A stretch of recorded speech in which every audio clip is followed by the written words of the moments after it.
Hi hello guys, நான் உங்கள் சந்தோஷ். இன்னைக்கு டே 9 ஆஃப் 100 டேஸ் சேலஞ்ச். இன்னைக்கு ஒரு 6:30 மணிக்கு தான் ஜிம்முக்கு போனோடனே போட்டேன் ஷோல்டரு ப்ளஸ் செஸ்ட்டு.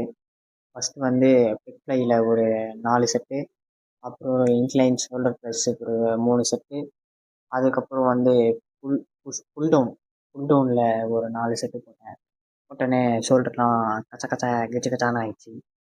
அப்புறம் போட்டேன் மறுபடியும் ஷோல்டர் ப்ளஸ்ஸு. இது ஒரு டைப் ஆஃப் வேரியேஷன். இது ஒரு 4 செட்டு போட்டேன். 4 செட்டு போட்டோன்னே கையெல்லாம் நடுங்குது. அதிலேயே பார்த்தா உங்களுக்கே தெரியும். நடுங்க நடுங்க, விடுங்க விடுங்க போட்டேன். அதுக்கப்புறம் ஒரு கௌசிக் வந்து ட்ரைஸப் கொடுப்பான்னாரு. இப்போ போகிறாரு பாருங்க, அவர் சொல்லி தான் ட்ரைஸப் போட்டேன். ட்ரைஸப்பை போட்டோடனே கிளின்னு ஆயிடுச்சு. 3 செட்டு போட்டேன். அதுக்கப்புறம் பைசப்ஸ் ட்ரைனிங். பைசப்ஸ் ஒரு 4 செட்ஸ். நான் டெய்லி பைசப் ப்ராக்டிஸ் பண்ணுறேன். உங்களுக்கு வேணால் நீங்களும் டெய்லி பண்ணலாம். அதெல்லாம் எதுவும் சைட் எஃபெக்ட் இருக்காது. அதுக்கப்புறம் பைசப்பில் இன்னொரு வேரியேஷன். இது வந்து ஷேப் பண்ணும். பைசப் வந்து ஷேப் பண்ணும். அந்த வேரியேஷன் இது. அதனால் நான் இதை போட்டு அதுக்கப்புறம் பைசப்பில் இது ஒன்று போட்டு முடிச்சுட்டு வீட்டுக்கு வேலை வேலைன்னு கிளம்பிட்டேன். Okay guys, stay strong.